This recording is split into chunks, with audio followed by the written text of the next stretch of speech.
Students, आज कुछ थोड़ा स्पेशल सब कुछ लिखा हुआ है। उसकी वजह क्या होता है कि जब किसी चीज़ को समझाने जाते हैं तो हम अपने टॉपिक से थोड़ा सा हट जाते हैं और चीज़ों के बारे में बात करते करते क्या होता है कि वीडियो की जो एक लिमिट होती है, जितना अपन इस पर अपलोड कर सकते हैं, तो उससे क्या हो जाता है थोड़ा सा ज़्यादा मेमोरी उसमें आ जाती है, काम लंबा हो जाता है वीडियो, ठीक है ना। फिर ज़्यादा लंबा होने की वजह से थोड़ा सा नीरस हो जाता है। समझाने के दृष्टिकोण से तो ठीक है, लेकिन क्योंकि नीरस भी नहीं करना उस चीज़ को, तो इस वजह से इन सब चीज़ों को ध्यान में रखते हुए अपने को आइडिया है, इसकी माइंड निर्धारित रहेगी अपने को क्या समझाना है, कैसा समझाना है। दूसरी बात, आज में हमें क्या खत्म करना है, कितना पढ़ाना है, इस चीज़ को देखते हुए हमने ये डिसाइड किया है कि आज जो कुछ इस पैटर्न से अपन चलना स्टार्ट करेंगे। कोई नया पैटर्न नहीं है। टीचिंग का फर्स्ट जब क्लास होती है, बीएड वगैरह में प्रशिक्षण लेते हैं हम एज ए टीचर वर्क करने से पहले, तो अभी ये समझाया जाता है कि हमें पहले पाठ की स्थापना करनी है, मतलब पाठ का निर्माण करना है। उसमें हमें कुछ आधारभूत क्वेश्चन वगैरह डालने हैं।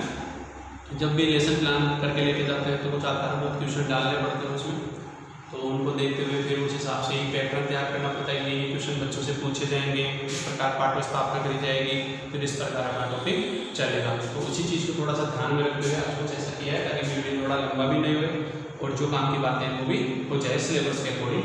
इसलिए तो अपना आज स्टडी का पहला टॉपिक रहेगा द्रव्य विलयनों का वाष्प।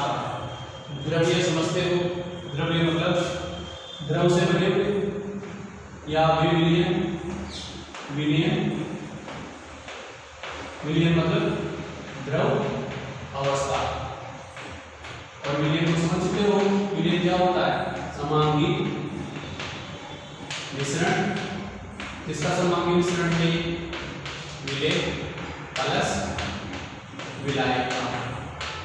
आगे की बात समझ में, विलय और विलायक का समांगी मिश्रण तो क्या है अपने पास में? विलयन। विलय की बात जो कम मात्रा में है किसी विलयन में, जो ठोस हो सकता है, द्रव हो सकता है, गैस हो सकता है, और जो क्या करेगा इसके अंदर विलायक के अंदर पूरी तरीके से घुलेगा, सभी जगह सांद्रता समान होगी, तो इसे हम बोलेंगे कि बना हुआ मिश्रण कैसा होगा? समांगी मिश्रण, और उसका नाम क्या है? विलयन। आगे बात समझ में, विलायक क्या है? विलायक वही है जो घोलता है। एक छोटे से एग्जांपल से इसकी बात कर लेते हैं। नमक है जो हमारा विलय है, और जल है वो हमारा क्या है? विलायक है। इनसे मिलकर के नमक का जलीय क्या बन गया है? विलयन। आगे की बात समझ में, तो इस प्रकार इस चीज को कहते हैं कि ये जो है वही हमारा क्या है? जलीय विलयन है। एक बात तो ये है। द्रव्य है मतलब अवस्था कैसी है? विलयनों की द्रव है तो द्रव्य विलयन हो गए। का वाष्प दाब। अब बात समझते हैं वाष्प दाब की। वाष्प दाब क्या होता है? थोड़ी बात वाष्प दाब की करी जाए। वाष्प दाब क्या होता है? वाष्प दाब होता है कि जैसे आपने क्या किया, एक बर्तन लिया और इसको किसके ऊपर रख दिया? बर्नर के ऊपर रख दिया आपने, ठीक है, जहां से ये जल रहा है, इसके ऊपर रख दिया इसको। क्या होगा? इसके अंदर पानी डालो, थोड़ा सा इसको गर्म करो, जला रखो इसको। गर्म किया तो क्या करोगे? इसके अंदर जो भरा हुआ पानी को क्या करने लगेगा? भाप बन करके बाहर निकलने लगेगा। बताइए, वाष्प बनेगा, भाप बनेगा। बेसिक चीज है, घर में होता रहता है। जब भी पानी गर्म करते हो तो उसके ऊपर देखते हो सफेद सफेद सा ऊपर हवा में बाहर निकलता रहता है, वही वाष्प है। मतलब जो अपना H2O है वो लिक्विड अवस्था से किसमें कन्वर्ट होने की कोशिश कर रहा है? गैस स्टेट में कन्वर्ट होने की कोशिश कर रहा है। यानी H2O गैस स्टेट में आ गया तो इसी को हम क्या कहते हैं? वाष्प कहते हैं। आगे बात समझ में, वाष्प समझ गए। तो अब वाष्प दाब क्या है? दाब मतलब प्रेशर। कहने का मतलब यह है इस पतीले को क्या कर दो? ढक दो, किसी बंद पात्र, बंद कर दो इसको, ठीक है। अब जो ये पात्र हो गया वो कैसा पात्र हो गया? बंद पात्र हो गया। तो किसी बंद पात्र में वाष्प के कारण लगने वाला दाब क्या कहलाएगा? वाष्प दाब कहलाएगा। कोई पात्र लिया, वो बंद पात्र है, उस बंद पात्र में वाष्प के कारण जो लगने वाला दाब है वही क्या कहलाएगा? अपना वाष्प दाब कहलाएगा। तो ये हो गया कॉन्सेप्ट वाष्प दाब का। ठीक है, तो ये तो बड़े टॉपिक की बात हुई। अब हम इसमें पढ़ना क्या है तो थोड़ी सी बात कर लेते हैं। तो हमें पहले तो ये समझना है बेसिक चीज कि अगर पात्र खुला होगा, जैसे यहाँ लिख रखा है, मैंने थोड़ा इधर पात्र जो है वो कैसा है, खुला पात्र है। खुला पात्र है तो क्या होगा इसमें टेम्परेचर जो है ताप वो किस पे रखो, कमरे के ताप पर रखो। इस चीज को कमरे का कौन सा, जयपुर में कमरा है, जयपुर के हिसाब से बात करो, गर्मियों में रखना है कमरे का ताप, है ना। वैसे तो कमरे का ताप 25 डिग्री सेल्सियस होता है, या फिर इसके आसपास रख देते हैं कमरे के ताप पर, या चलो मैंने कोई दूसरी वैल्यू ले ली, वो कितना रख दिया मैंने, 40 डिग्री सेल्सियस। इसके ऊपर मैंने इसको क्या कर रखा है, पात्र को रख रखा है किसी टेबल के ऊपर। एक टेबल है, ये मान लो टेबल है अपनी, इस टेबल के ऊपर ये मैंने पात्र रख दिया और ये पात्र खुला पात्र है और इसके अंदर क्या भरा हुआ है, पानी भरा हुआ है। क्या होगा, हमें दिखेगी तो नहीं, लेकिन धीरे धीरे ये पानी जो है यहाँ से यहाँ तक, फिर यहाँ तक, फिर यहाँ तक, फिर यहाँ तक, यहाँ तक, और लास्ट में ये पात्र सूख जाएगा, खाली हो जाएगा। कहने का मतलब द्रव्य जब तक समाप्त होगा होने तक इसमें भरा हुआ जो द्रव है H2O है, इसके खत्म होने तक क्या होता रहेगा, वाष्पीकरण की प्रक्रिया चलती रहेगी। मतलब समझ में आएगा कि पानी जो है वो किसमें बदलता रहेगा, वाष्प में, तब तक जब तक ये पानी पूरा खत्म नहीं हो जाता, समाप्त नहीं हो जाता, खत्म नहीं हो जाता, जब तक इसमें बदलता रहेगा भाप में। अब बोलोगे सर पानी का टेम्परेचर 40 डिग्री सेल्सियस पे आपने रखा है, पानी उबलता है 100 डिग्री सेल्सियस पे, पानी का क्वथनांक तो 100 डिग्री सेल्सियस होता है, तो फिर इसमें ऐसा क्या हो रहा है, तो समझो आप, जैसे मैंने ये लेयर बना रखी है, ये भाप बन करके उड़ क्यों नहीं रहा है नीचे का पानी, क्योंकि इसकी जो नीचे की लेयर है वो इसके साथ आकर्षण बल के द्वारा ऊपर के लेयर है वो आपस में जुड़े हुए हैं। समझ में आई बात कि ऊपर जो H2O है, यहाँ पर जो H2O है वो क्या कर रहे हैं, नीचे वाले H2O के साथ में हाइड्रोजन बंध द्वारा जुड़े हुए हैं, H बंध के द्वारा उसमें जुड़े हुए हैं, हाइड्रोजन बंध द्वारा। अब इस हाइड्रोजन बंध जो भी बना रहे हैं उसकी कुछ प्रबलता है, कुछ ना कुछ उसकी प्रबलता है, यानी वो कुछ ना कुछ मजबूती है। इस प्रबलता से आप क्या कर दो, मतलब इसकी जो बंध की प्रबलता है इससे आप क्या कर दो, इसको ऊर्जा दो, इसको ऊर्जा देते जाओ, तो ये क्या करेगा, उस ऊर्जा को लेता जाएगा, लेता जाएगा, लेता जाएगा, अपने पास इकट्ठी करता जाएगा। एक समय यह आएगा कि जब ये ऊर्जा है ना दहलीज ऊर्जा से अधिक हो जाएगी। लास्ट वाली क्लास में बात करके मैंने, ये ऊर्जा जो होगी वो दहलीज ऊर्जा से अधिक हो जाएगी, और जैसे ही ये ऊर्जा दहलीज ऊर्जा से अधिक होगी तो ये जो H2O है सतह वाला वो क्या करेगा, तोड़ करके ऊपर की तरफ निकल जाएगा। इसी को कहते हैं वाष्प बनना, मतलब जल के अणु का द्रव्य में जहां से वो जिसमें जल में है वहां से बंधों को तोड़ करके और बाहर निकलना क्या कहलाता है, वाष्पीकरण, वाष्प बनना, ये होगा। तुम बोलो सर दहलीज ऊर्जा क्या है, तो ऊर्जा का वह न्यूनतम मान है, वह न्यूनतम मान जिससे अधिक ऊर्जा पर, जिससे अधिक ऊर्जा देने पर क्या हो जाए, जिससे अधिक ऊर्जा देने पर जो अणु है के मध्य के बंध क्या हो जाए, टूट जाए, वही क्या कहलाती है, उसकी दहलीज ऊर्जा कहलाती है। आई क्या बात समझ में, ये चौक है, इसके अणु आपस में जुड़े हुए, ये इतनी बड़ी चौक बनी हुई है।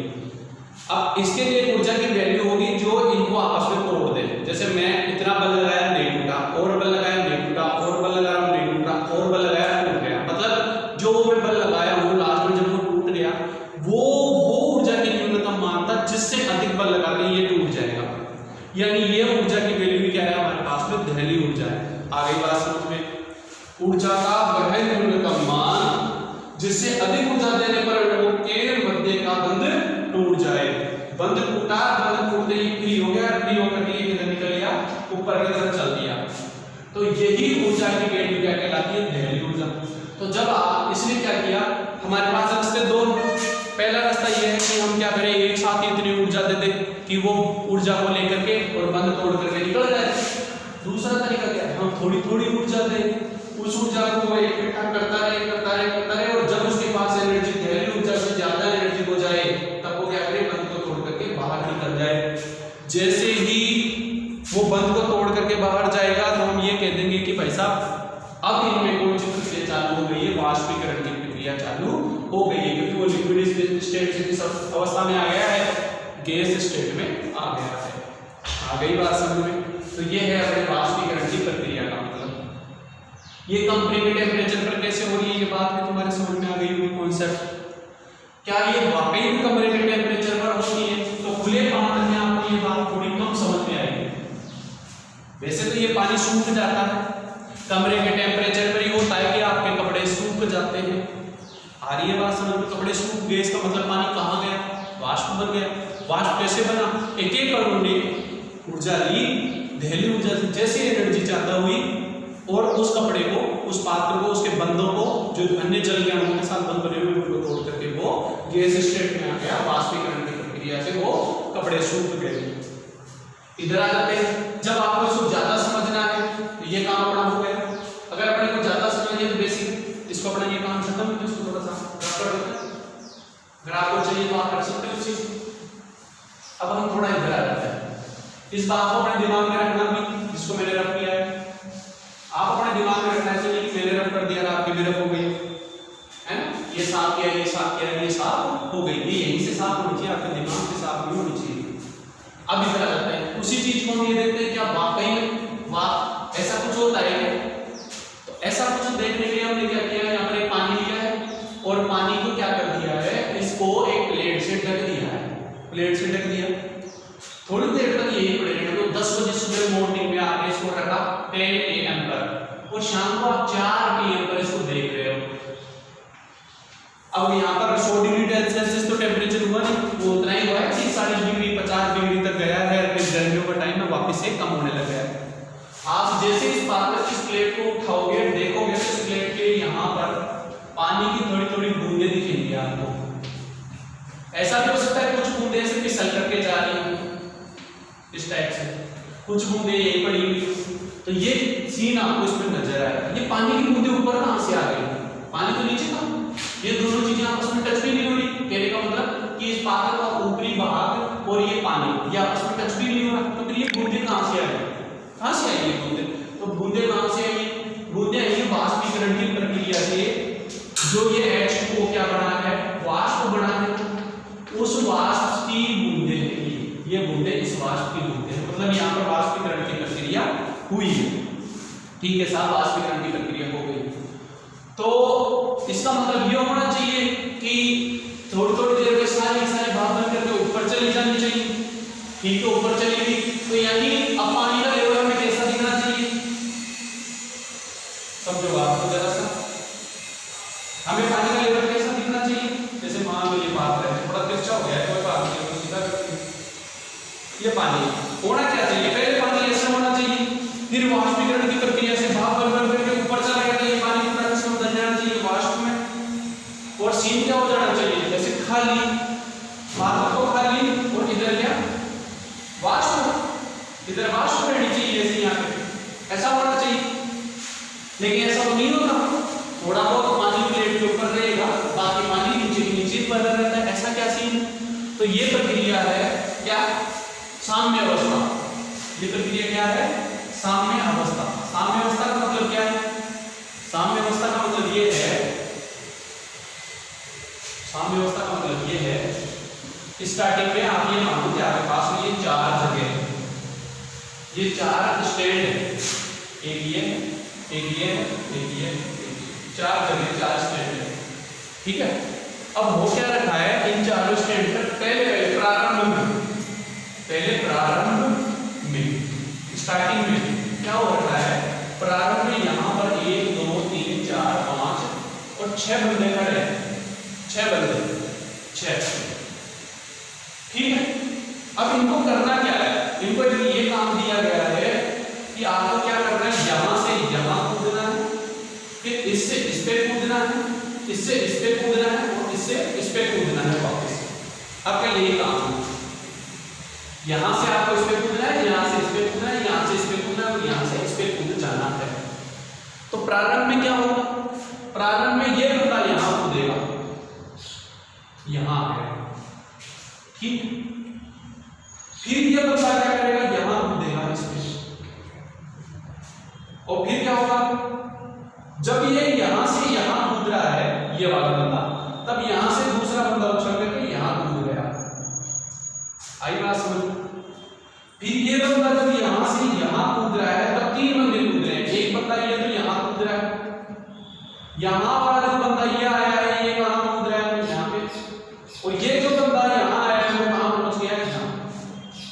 अगली बार में क्या होगा, ये जो चौथा बंदा है वो तो कूदेगा यहां पे, यहां से जो पहले बंदा यहां पे ये कूद चुका वाला बंदा है ये कूदेगा कहां पे, इस पे, और ये बंदा जो पहले वाला है वो कहां कूदेगा, यहां पे, और ये बंदा कहां पहुंच जाएगा, यहां पे। आई बात समझ में। अब आगे क्या होगा, यानी अभी तक यहां से कितने बंदे खाली हो चुके हैं, 4। कितने बंदे गए यहां से, 4 बंदे गए। अब यहां बंदे कितने बचे, सिचुएशन कुछ ऐसी हो जाएगी।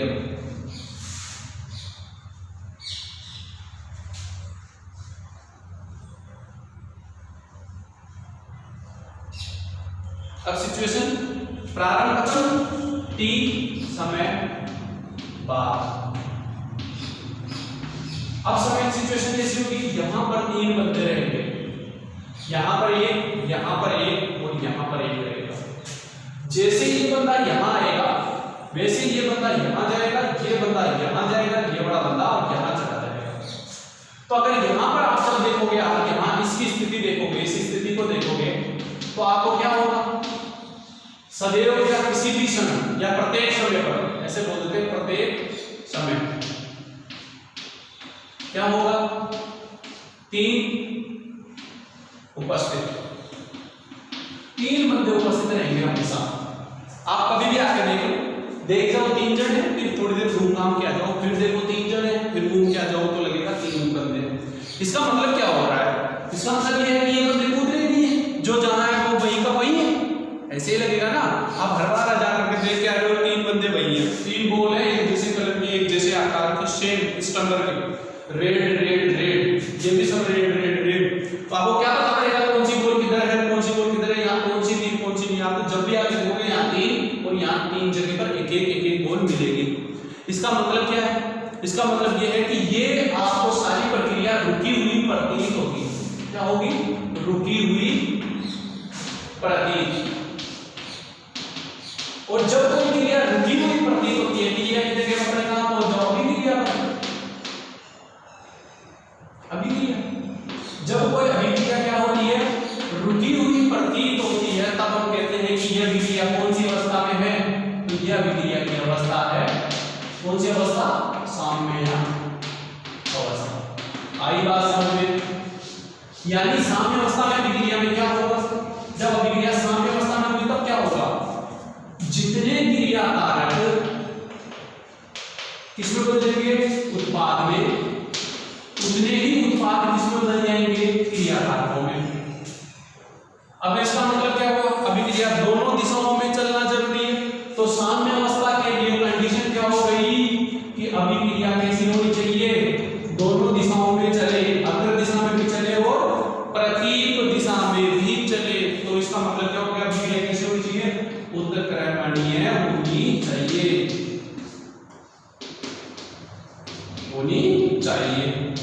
ठीक है, अगर अभिक्रिया उत्क्रमणीय है और अग्र अभिक्रिया का वेग जब इसके बराबर हो जाएगा, अग्र अभिक्रिया वेग, अग्र अभिक्रिया वेग मतलब समझते हो ना, क्रिया कारकों से उत्पाद होने वाला वेग जब इसके बराबर हो जाएगा प्रतीक अभिक्रिया वेग के, तब क्या आ जाएगा, इनमें साम्य आ जाएगा। तब क्या आ जाएगा, इनमें साम्य आ जाएगा। और साम्य अवस्था में अभिक्रिया रुकी हुई सी प्रतीत होगी, उसी स्थिति को हम क्या कहते हैं, अभिक्रिया की साम्य अवस्था कहते हैं। ये रासायनिक परिवर्तन में भी हो सकता है, भौतिक परिवर्तन में भी हो सकता है। ये प्रोसेस जो हमारे सामने ही भौतिक परिवर्तन का एग्जाम्पल है, मगर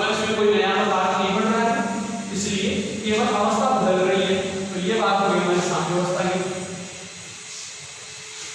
तो यहाँ पर आपको क्या हो रहा है, यहाँ पर ऐसा हो रहा है कि प्रारंभ में तो क्या होगा, यहाँ पे सभी के देखा जाए तो प्रारंभ इस प्रकरण में लिखे होगा।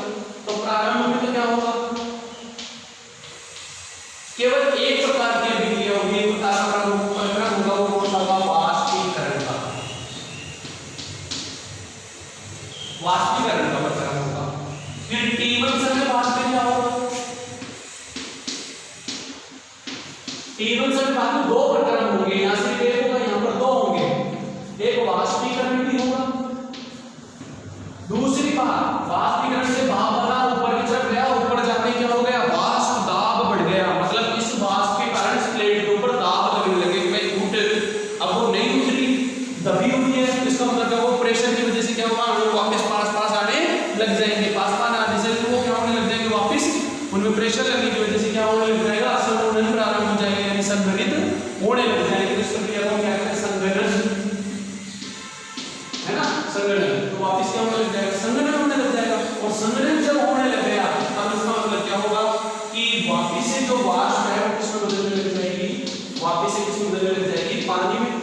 और ये पानी, अब पानी का जैसे ही घनत्व बढ़ेगा, घनत्व बढ़ेगा, वैसे क्या होगा, इसका भार बढ़ेगा, भार बढ़ने से गुरुत्वाकर्षण बल के प्रभाव के कारण ये वापस क्या करेंगे, नीचे की तरफ आने लग जाएंगे, वापस से नीचे आने लग जाएंगे, यानी जितनी ऊपर गई उतनी की उतनी वापस अगर नीचे आने लग जाएगी थोड़ी देर बाद, यानी T2 समय पर क्या हो जाएगा, इन दोनों में क्या हो जाएगा, साम्य स्थापित हो जाएगा, साम्य स्थापित। कहने का मतलब क्या हो गया कि वाष्पन और संघनन की दर दोनों आपस में क्या हो जाएंगी, बराबर हो जाएंगी। जब वाष्पन और संघनन की दर बराबर होगी तो इसे क्या बोलेंगे कि साम्य अवस्था आ गई। इस सिचुएशन में जितना पानी भाप बनेगा उतना ही भाप किसमें बदल जाएगी, पानी में बदलती रहेगी।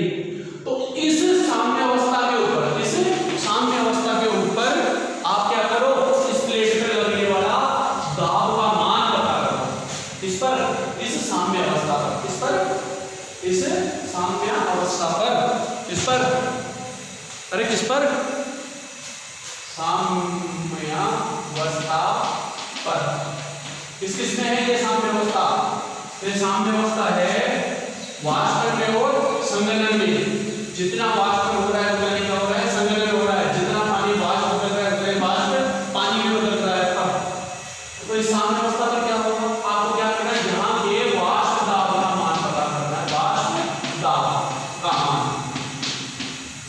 जब आपने क्या किया, वाष्प दाब का मान पता कर लिया तो वो मान ही क्या होगा, वाष्प दाब कहलाएगा। कहने का मतलब एक निश्चित ताप बता लिया है, कमरे का ताप अच्छी तरीके से, एक निश्चित ताप पर साम्य अवस्था आ गई, वाष्प के अणुओं के द्वारा द्रव की सतह पर उत्पन्न दाब क्या कहलाता है, वाष्प दाब कहलाता है। कहने का मतलब जब ये ऊपर से नीचे की तरफ आएंगे, ऊपर गए टकराए, फिर नीचे की तरफ आए, इस सतह के ऊपर जो प्रेशर लगाया, इस सतह के ऊपर जो बल लगाया वही क्या है, वाष्प दाब है। आगे बात समझ में, यही क्या होगी, वाष्प दाब होगी। सतह पर, जल की सतह पर दाब जो लगेगा वही क्या होगी, वाष्प दाब कहलाएगी। तो ये हो गया ना वाष्प दाब का कंप्लीट मीटर। अब ये तो कब हो रहा था, जब हमने क्या कर रखा था, विलायक को शुद्ध अवस्था में ले रखा था। क्या कर रखा था, विलायक को शुद्ध अवस्था में ले रखा था, जब ऐसा हो रहा था। तो जब मैंने पानी लिया था, अभी यहाँ पर जो पानी लिया था, मैंने माना कि इस सिचुएशन में पानी लिया, पानी क्या है, शुद्ध विलायक है, शुद्ध विलायक। तब मैंने मान लिया कि क्या हुआ, का वाष्प दाब मैंने माना कितना आ गया, क्या आ गया, शुद्ध विलायक का वाष्प दाब कितना आ गया, P, कितना आ गया, शुद्ध विलायक का वाष्प दाब P नोट, कितना आ गया, P नोट मान लिया मैंने, कि P नोट वैल्यू आ गई। अब मैंने क्या किया, ये जो पात्र था जो ढका हुआ है, जिसके अंदर पानी भरा हुआ है, इसको, इस प्लेट को हटाया, ये हटा दिया वैसा प्लेट को हट गई, और इसके अंदर क्या डाला मैंने, हटा करके इसके अंदर क्या डाल दिया, नमक। नमक क्या है, नमक अपना मिले जब मैंने इस जल में क्या है, ये जल विलायक, इस जल में जब मैंने क्या डाल दिया, विलय डाल दिया, दोनों मिलकर विलय प्लस विलायक और मिलकर के क्या बन गया, विलय। तो अब मेरे पास इस विलय में भी क्या होगा, वही बात, यहां से वाष्प बनेगी। अगर मैं इसको ढक देता हूं, पहले बाहर निकल जाएगी, अगर मैं इसको ढक देता हूं तो क्या होगा, ढकनी इसके ऊपर थोड़ी देर बाद में T1 समय बाद में, T1 समय पश्चात क्या होगा, T1 समय बाद में, T1 समय बाद में ये किसमें आ जाएगा, साम्य अवस्था में। वही प्रक्रिया वापस स्टार्ट करके साम्य अवस्था में आ जाएगी। इस साम्य अवस्था में मैंने वापस क्या कर लिया, वाष्प दाब नोट कर लिया। इस बार वाष्प दाब किसका नोट किया मैंने, विलयन है, विलयन में मोड है नमक का जलीय विलयन, नमक का जलीय। इसका क्या नोट कर लिया मैंने, वाष्प दाब। और वाष्प दाब क्या है मेरे पास, मान मैंने कि मेरे पास वाष्प दाब आ गया P वाष्प दाब आ गया, सामने मेरे पास वाष्प दाब P आ गया, ठीक है। अब वाष्प दाब जो P है, मैंने देखा क्या कि जो इस P की वैल्यू आई है, वाष्प दाब P की जो वैल्यू आई है वो क्या हो रही है मेरे लिए, P क्या देखा मैंने, तो नोट डाल के देख लेते हैं कि मैंने देखा क्या हुआ कि जो मेरे पास P है वाष्प दाब, ये वैल्यू ये इससे क्या है, छोटी है, कहने का मतलब इसका मान ज्यादा है, इसका मान क्या है, कम है। समझ में आई क्या, इसका मतलब क्या हो गया, शुद्ध विलायक जो था का वाष्प दाब जो है वो P नोट है और विलयन का जो वाष्प दाब जो क्या है, P है। तो ये वैल्यू इस वैल्यू की तुलना में ज्यादा है। इसका मतलब कि विलायक जो शुद्ध अवस्था में उसका वाष्प दाब विलयन के वाष्प दाब से क्या होता है, ज्यादा होता है। यानी जो विलयन हुआ का वाष्प दाब, विलयन का वाष्प दाब क्या हो गया, विलयन का वाष्प दाब विलायक कब, शुद्ध से अधिक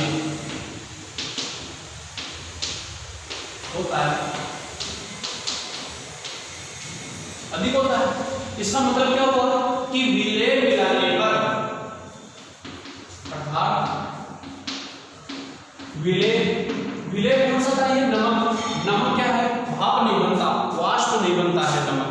जिस टेम्परेचर के ऊपर हम बात कर रहे हैं 100 डिग्री सेल्सियस के बीच बीच का जो भी प्रोसेस है जिसमें पूरा पानी भाप बन करके उड़ सकता है, उस टेम्परेचर तक नमक कोई भी वाष्प नहीं बदलता, नमक का एक कण भी वाष्प नहीं बदलता। ऐसा हो सकता है 100 डिग्री सेल्सियस पे डालो, पानी के अंदर नमक डालो, गर्म कर लो, पूरा पानी वाष्प बना करके उड़ा दो, तो लास्ट में नमक बच जाएगा, नमक वाष्प नहीं बदलेगा। तो नमक को हम क्या कह सकते हैं, नमक जो क्या है, नमक क्या है, तो नमक है अपने पास में अवाष्पशील, बिना वाष्प करने वाला क्या है, विलय है। नमक क्या है, अवाष्पशील विलय, अर्थात विलय मिलाने पर क्या हो जाता है, वाष्प दाब में, वाष्प दाब के मान में क्या आती है, कमी। कमी को क्या कहते हैं, अवनमन, कमी आती है, ठीक है। अब हमें ये पता करना है कितनी कमी आई, कितनी कमी आई, तो क्या करना पड़ेगा, जो पहले था उसमें से इसको घटा दो, तो यानी अर्थात जो अपना वाष्प दाब अवनमन है, वाष्प दाब में कमी, वाष्प दाब अवनमन, वो किसके बराबर होगा, वाष्प दाब अवनमन, तो वाष्प दाब अवनमन जो होगा वो P नोट माइनस P के बराबर होगा। शुद्ध अवस्था में मिलाएगा दाब, वाष्प दाब और विलयन का वाष्प दाब, इन दोनों का जो अंतर है उसके बराबर क्या होगा, वाष्प दाब में अवनमन होगा। आगे बात समझ में, पता कैसे करें कि भाई वाकई में कमी आई है, तो इनको जिस जहाज से आप ढक रखे हो उनके ऊपर जो पानी की बूंदें किसी समय आपको मिल जाए T पे, शुद्ध अवस्था में मानो T1 समय के बाद में आपको जो बूंदें मिल रही है वो कितनी मिल रही है, 2 2 4 5। तो आप जब यहाँ पर आओगे विलयन में जब जाकर के बूंदें देखोगे तो आपको कितनी मिली, T1 समय के बाद में ही 2, यानी इसलिए थोड़ा यहाँ पे बूंदें कम पड़ी है। अब ऐसा हुआ क्यों है, तो जो अवाष्पशील विलय है वो क्या करता है, ये अभी मैंने कहा था कि यहाँ पर द्रव के अणु में ये क्या करते हैं, एनर्जी देते हैं, एनर्जी ऑब्जर्व करके और इतनी एनर्जी ले लेते हैं कि इनकी एनर्जी दहली ऊर्जा से, दहली से क्या हो जाती है अधिक, और जैसे इससे अधिक होती है तो ये क्या कर देते हैं बंध विखंडन, बंधों को तोड़ देते हैं और बंध विखंडन करती है किस अवस्था में चले जाते हैं H2O इसमें बदल जाते हैं वाष्प अवस्था में, यानी गैस बन जाते हैं। आई बात समझ में? लेकिन हम बीच बीच में यहाँ पर पहले तो सब जगह क्या थे, क्या थे पहले तो सब जगह वोटर था, लेकिन जैसे आपने इसमें क्या बोला नमक बोला तो बीच बीच में क्या हो गया Na plus Cl minus Na plus Cl minus Na plus Cl minus Na plus Cl minus Na plus Cl minus, ये हो गया। तो यानी अब एक सतह पर बीच बीच में कई आदमी आकर खड़े हो गए, इधर से तो नहीं जाओ केवल इधर से जाओ, जैसे एक पूरा खुला रास्ता उसमें सारे के सारे चले जाएंगे, एक सेकंड में सारे चले जाएंगे, और बीच में क्या बना दी जाएगी कि दोनों तरफ पाइप पाइप लगा करके रेलिंग बना करके ऐसे बना दी जाएगी एक एक जाओ, एक बार में एक ही जाएगा तो इसका मतलब टाइम लगेगा।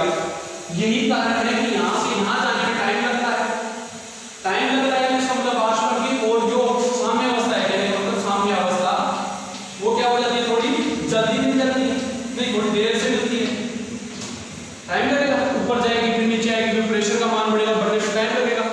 दूसरी बात वाष्प की जो स्पीड है वो कम रहेगी तो संघनन की स्पीड भी क्या मिलेगी कम ही मिलेगी, जब वाष्प को संघनन कम मान पर प्राप्त होने लगे इसका मतलब वाष्प दाब के मान में क्या आ गई कमी आ गई। यही वजह है कि जो वाष्प दाब का मान होता है किसके लिए अवाष्पशील द्रव्यों के लिए, वो किसके बराबर होता है सतह पर इलेक्ट्रॉनों की संख्या के, जितने ज्यादा अणु रहेंगे सतह पर उतना ज्यादा वाष्प दाब रहेगा, जितने अणु कम हो जाएंगे उतना वाष्प दाब कम होने लगेगा। आ गई बात समझ में? इसी को सबको देखते हुए राउले ने अपना एक नियम दिया है, राउले का नियम, एक नहीं राउले के नियम तो दो चीजों के लिए है, इसके लिए एक वाष्पशील द्रव्य के लिए है, वाष्पशील विलय के लिए है, और एक किसके लिए है अवाष्पशील विलय के लिए, अवाष्पशील विलय के लिए।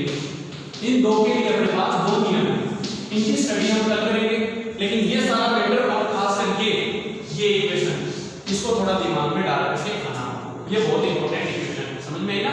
P minus P not minus P वाष्प दाब के अवधारणा, ये इंपॉर्टेंट है, ठीक है? और ये पूरा प्रोसेस आज के लिए इतना ही काफी।